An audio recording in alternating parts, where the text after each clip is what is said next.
biksunya. Alhamdulillah dalam keadaan sehat. Amin. Ya. Dan saat ini sedang dalam pemulihan sebetulnya. Jadi saya di samping kanan saya perkenalkan dulu adalah Kiai Haji Sobri Lubis, adalah Ketua Umum DPP FPI. Di belakangnya adalah Panglima Laskar Pembela Islam, Ustadz Maman Suryadi.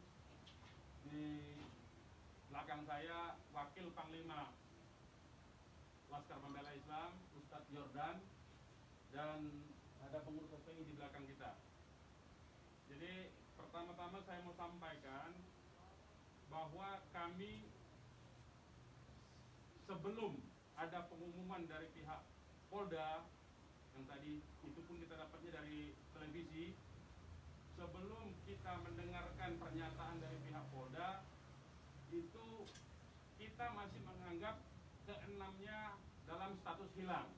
Makanya pernyataan kita yang pertama keluar itu adalah pernyataan statusnya masih dalam keadaan hilang, kita sebutkan. Karena itu pernyataan dibuat pagi hari, ya, sebelum kita mendengar kabar bahwa keenamnya sudah sahih. Nah, kemudian saya mau jelaskan kronologi backgroundnya dulu, bahwa beberapa hari yang lalu, ya, memang ada beberapa pengintai di Pondok Pesantren Habib Rizik, yaitu hari Jumat, ya. Hari Jumat itu ada beberapa pengintai yang ditugaskan oleh institusi resmi negara. Ya, saya tidak mau sebut. Oleh institusi resmi negara yang ditugaskan mengintai 24 jam. Mereka menggunakan drone dan peralatan canggih lainnya. Dan kemudian ada komunikasi dari Laskar yang menjaga Pondok Pesantren Habib Rizik di Megamendung itu dengan para pengintai. Karena kebetulan mereka terjebak dengan cara pengintaian mereka sendiri yang tidak profesional. Ada komunikasi antara Laskar penjaga Markas Syariah Megamendung dengan para pengintai. Ya. Ada 3 orang yang berhasil dikomunikasikan dan kita mendapatkan semua data-datanya. Ya, data-datanya kita dapatkan semua, identitasnya kita dapatkan semua, dan ternyata pengintaian itu bukan cuma terjadi di Megamendung, di lokasi Pondok Pesantren Habib Rizik, tetapi juga di Petamburan sini. Posisinya di sebelah sana, ya, posisi para pengintai. Ada foto-fotonya kita dapatkan. Kemudian juga di Sentul yang sempat dilakukan aksi demonstrasi.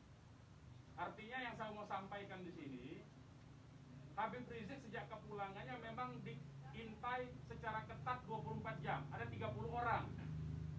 Masing-masing 10 orang di Petamburan, 10 orang di Sentul, 10 orang di Megamendung.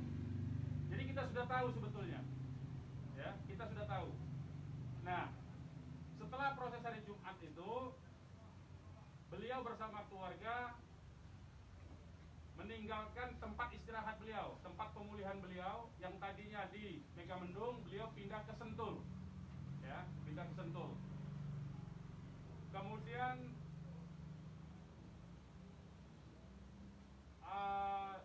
Ahad, ya, malam, yaitu hari Minggu, pukul 22.30, artinya lebih sekitar setengah 11-an, ya, setengah 11 sampai jam 11 malam. Beliau meninggalkan lokasi dari Sentul untuk menuju ke tempat pengajian keluarga. Pengajian keluarga inti. Saya mau sebutkan, pengajian subuh, ya. Pengajian subuh keluarga inti. Jadi tidak melibatkan pihak mana-mana pun juga. Dengan 4 mobil keluarga. Di dalam mobil ada istri beliau, ada anak dan ada menantu. Artinya ada perempuan di dalam mobil itu. Dan ada cucu beliau, 2 orang masih bayi, 3 orang balita. Ya. Jadi di rombongan Habib Rizik itu ada balita, ada bayi dan masih belum 1 tahun, dan ada balita. Itu yang saya mau tegaskan. Jadi ini adalah perjalanan keluarga biasa. Beliau mau melakukan pengajian keluarga saja, karena biasa pengajian subuh keluarga. Ya. Nah, di dalam perjalanannya lebih kurang pukul 12.30, artinya setengah 1 malam, rombongan beliau dengan dikawal. Beliau menggunakan keluarga menggunakan 4 kendaraan roda 4 dan dikawal oleh 4 mobil juga oleh laskar. Ya. Nah, di dalam perjalanan ada orang yang menguntit sejak dari keluarnya beliau dari Sentul itu. Ya. Terus dikuntit dan akhirnya para penguntit ini berusaha memotong entah apa tujuannya. Kita sebut karena kita tidak tahu apakah dia petugas resmi atau bukan, karena dia tidak berseragam, ya. Harus disebut tidak berseragam. Ini orang-orang tidak berseragam. Berusaha memotong rombongan, ya, dan menyetop kendaraan. Nah, para pengawal tentu saja bereaksi untuk melindungi, ya, untuk melindungi Imam Besar Habib Rizik Syihab. Itu reaksi normal, karena memang mereka bertugas untuk mengawal. Reaksi normal. Yang patut diberitahukan kepada teman-teman pers semua bahwa fitnah besar kalau laskar kita disebut membawa senjata api dan tembak-menembak. Fitnah itu. Laskar kami tidak pernah dibekali dengan senjata api. Kami terbiasa tangan kosong. Kami bukan pengecut. Jadi fitnah, dan ini fitnah luar biasa, pemutarbalikan fakta dengan menyebutkan bahwa laskar yang lebih dahulu menyerang dan melakukan penembakan. Kalau betul itu coba dicek senjata apinya, nomor register senjata apinya, pelurunya itu semua tercatat. Cek saja, silakan dicek. Pasti bukan punya kami, karena kami tidak punya akses terhadap senjata api dan tidak mungkin membeli dari pasar gelap. Ya, jadi bohong sama sekali. Apalagi di FPI, di kartu anggota FPI dan kartu anggota LPI disebutkan bahwa setiap anggota FPI dilarang membawa senjata tajam, senjata api, bahkan dan bahan peledak. Itu dilarang di kartu anggota kita punya. Ya. Nah, jadi upaya-upaya memfitnah, memutarbalikkan fakta, hentikanlah. Ya. Hentikanlah. Nah, kemudian kejadiannya, ya, kenapa kami menyatakan laskar kami dalam keadaan hilang? Karena memang kami belum tahu keberadaannya di mana. Itu membuktikan bahwa mereka dibunuh dan dibantai, saudara-saudara. Ya. Kalau sejak awal tembak menembak itu berarti dia tewasnya di tempat dong. Tewas di tempat pasti banyak. Semalam saya sendiri sampai jam 3 sudah ngecek dengan teman-teman yang di lapangan, tidak ada jenazah di situ, tidak ada keramaian di situ. Yang ada justru petugas aparat setempat yang ada di lokasi yang diperkirakan di sekitar pintu tol Karawang Timur. Ya, di tengah malam itu saya suruh cek. Begitu saya mendengar ada berita terjadi ada laskar kita yang ditembak, kita suruh cek ke pintu tol Karawang Timur. Ternyata tidak ada mobil laskar di situ. Mobil laskar tidak ada, jenazah tidak ada. Kalau itu memang tembak menembak dan tewas di tempat, itu pasti ada jenazah di situ. Pasti membutuhkan proses lama untuk evakuasi di situ. Tetapi ini tidak ada.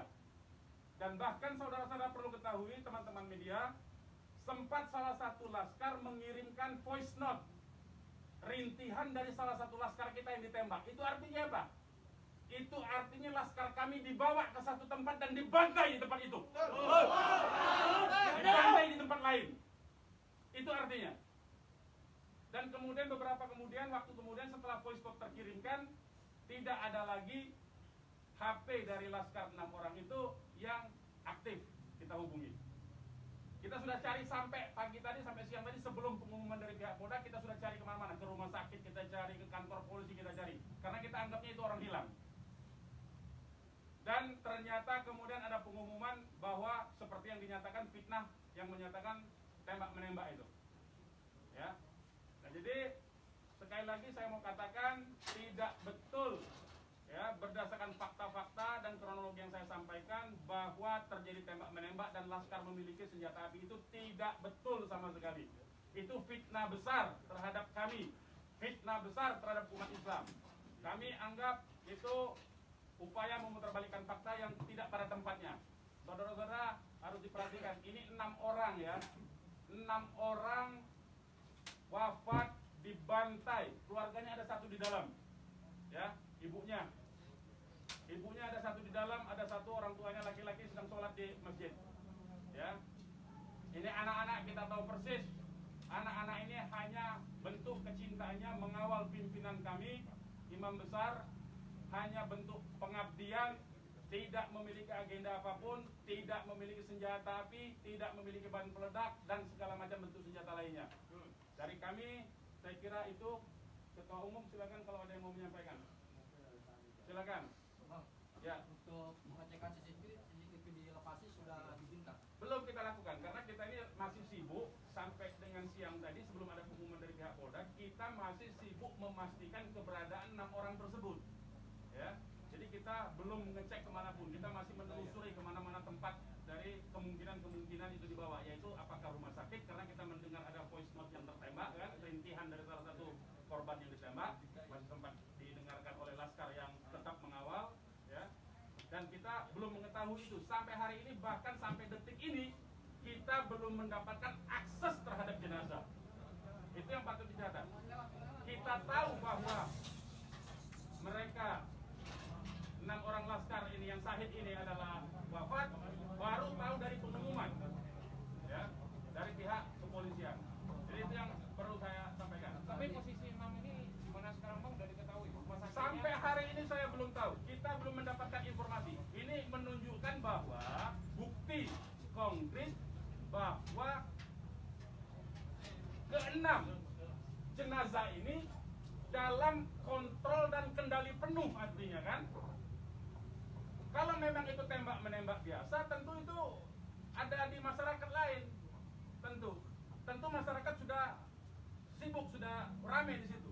Ini sampai sekarang ini kami tidak mendapatkan akses di mana keberadaan jenazahnya, ya, kondisi lukanya di mana tembak-menembak berapa lubang pelurunya, kami tidak tahu. Hanya satu-satunya sumber informasi baru bahwa dinyatakan bahwa tewas. Ya. Pak Murami, berarti terkait dengan penjelasan yang Bapak bilang tadi yang terkait di tol Japek itu, berarti Bapak melihat sendiri bahwa tidak sempat terlihat adanya mayat dalam tol? Saya tidak melihat sendiri, tapi kita tugaskan ada Laskar kita untuk ngecek mulai dari pukul 1:30 ya sampai pukul 3 sampai menjelang subuh kita cek gitu. Tidak ada di situ peristiwa tembak menembak.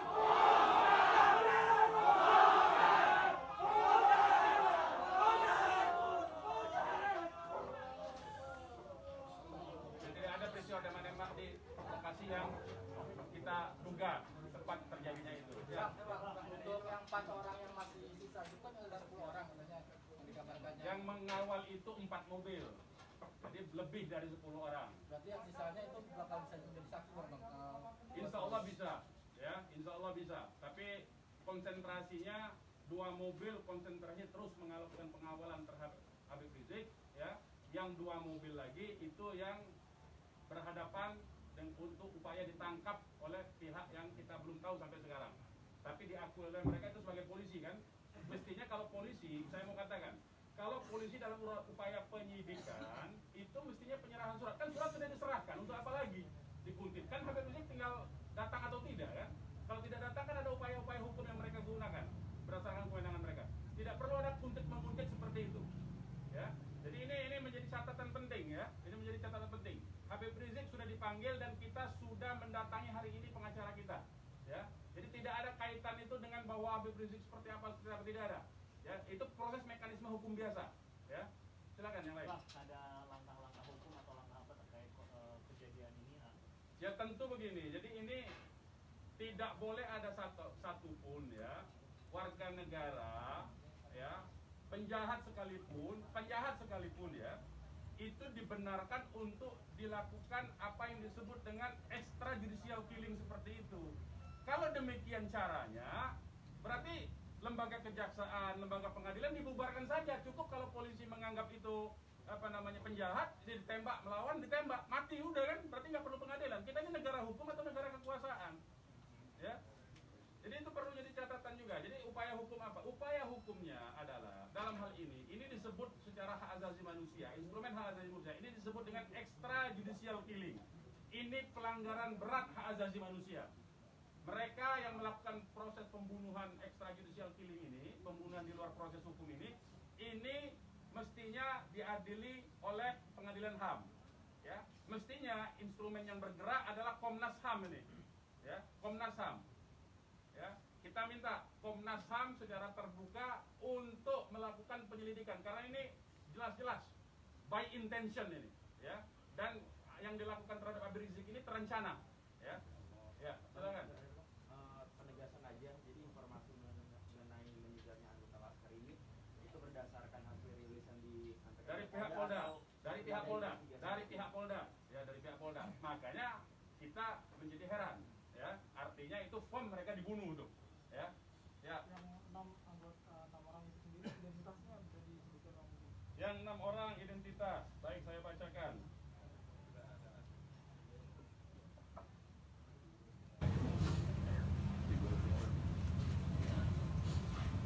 Saya bacakan nama-nama laskarnya ya. 1 Faiz, ini nama panggilan, kita belum cek nama aslinya ya. Ini baru nama panggilan dari teman-temannya yang mengabarkan. 1 Faiz, 2 Ambon, 3 Andi, yang Andi ini ibunya sudah ada di sini di dalam kantor kita. 4 Reza, 5 Lutfi, 6 Kadafi. Ya. Semuanya adalah anggota laskar dari Laskar DKI. Ya. Saya ulangi lagi, Faiz, Ambon, Andi, Reza, Lutfi, dan Kadafi. Ya, 6 orang. Usianya sendiri rentangnya ada berapa? Usianya kita masih cross check dengan keluarga ya. Kita belum tahu karena kita kan tidak pegang KTP-nya. Bang, satu lagi nih. Peristiwa baku tembak ini kan terjadi. Tidak ada peristiwa baku tembak, Mas. Nah, itu Peristiwa penembakan yang peristiwa ada. penembakan ini kan dikabarkan sama Pak Kapolda karena ada isu pengarahan massa ke Jakarta mengawal Habib Rizik pemeriksaan. Nah, apakah itu benar?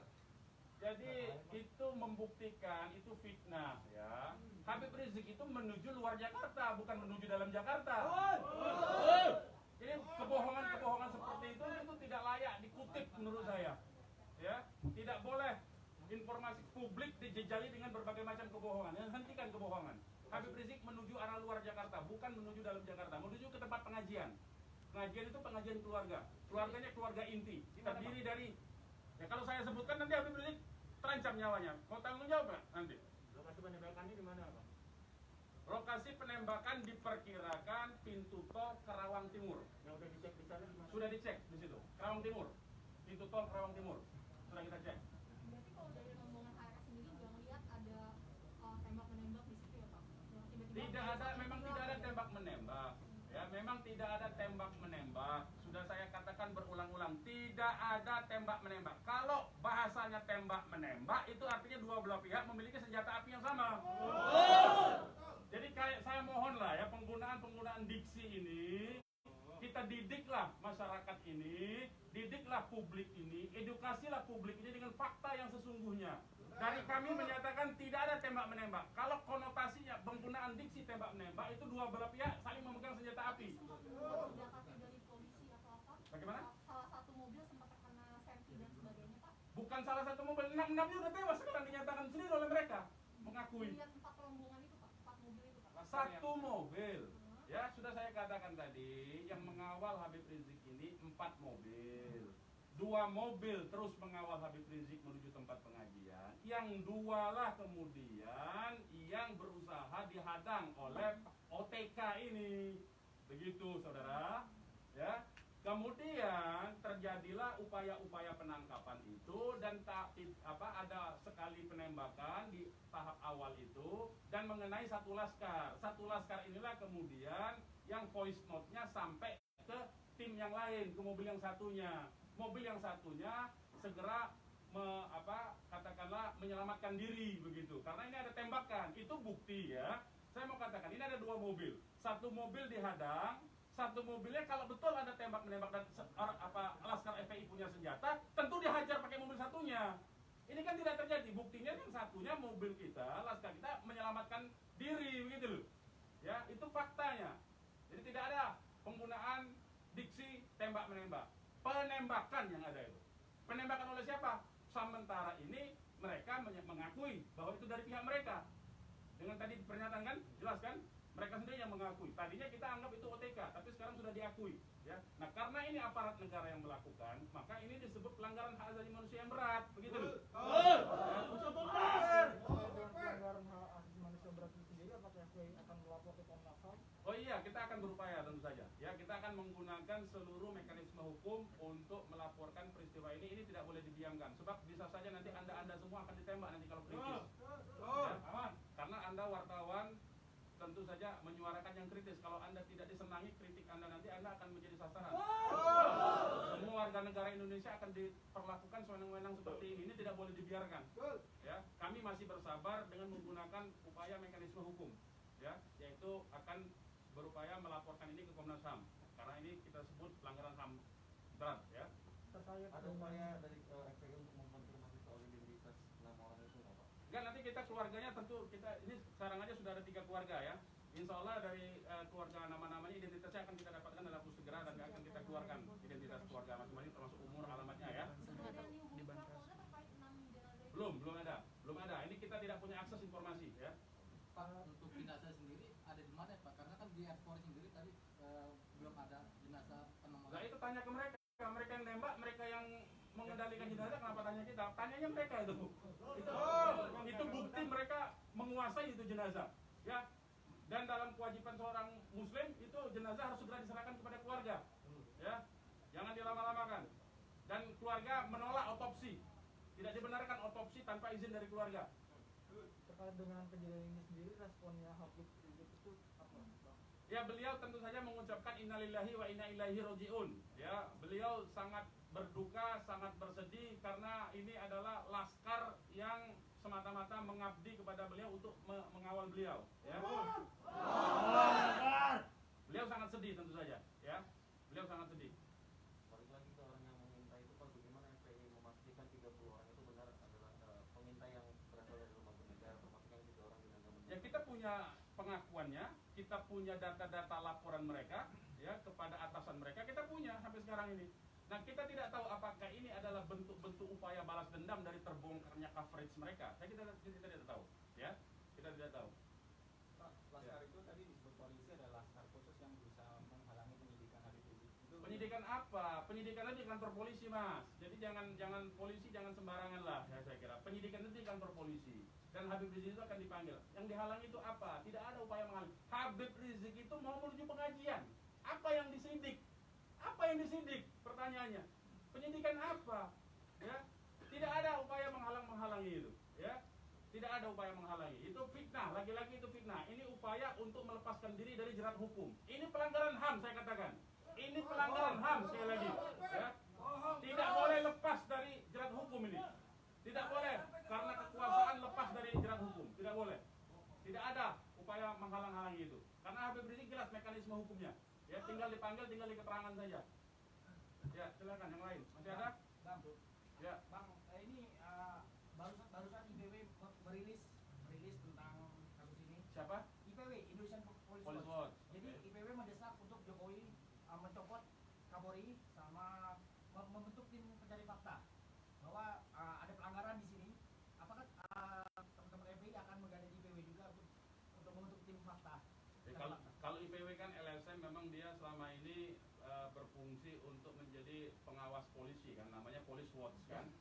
Nah, saya setuju, tentu saja terima kasih atas dukungan dari IPW untuk supaya kasus ini dibentuk tim independen. Saya setuju. Dan tim independen itu tentu saja menurut saya harus dipimpin oleh Komnas HAM karena kewenangan itu ada di Komnas HAM, ya.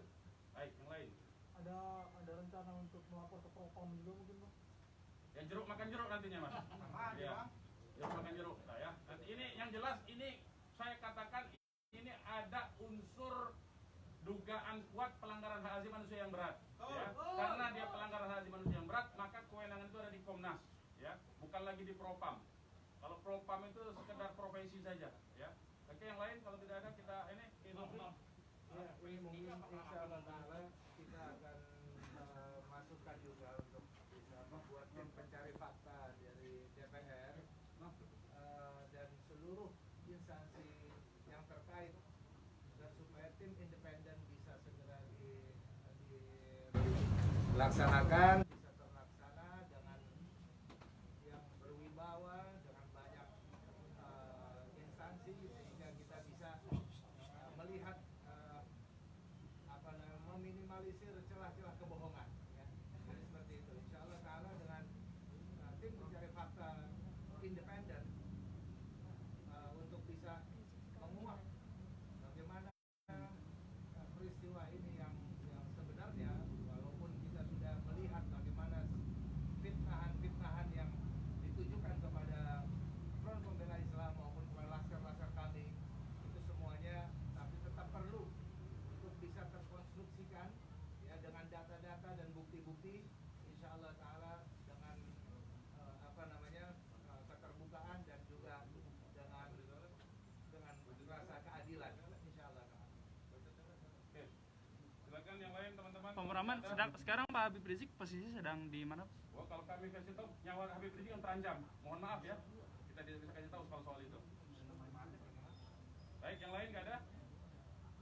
Baik, kepada teman-teman media, sekali lagi saya ucapkan terima kasih yang banyak ya, jazakumullah wa khairan jaza atas profesionalisme ya, cross check, cover both side dari teman-teman, karena memang pemberitaan tidak boleh berdasarkan hanya satu pihak saja. Kami hanya menuntut fakta dengan apa yang sesungguhnya dari kedua belah pihak. Nanti masyarakat yang akan menilai itu ya. Yang jelas penggunaan diksi tembak menembak saya kira harus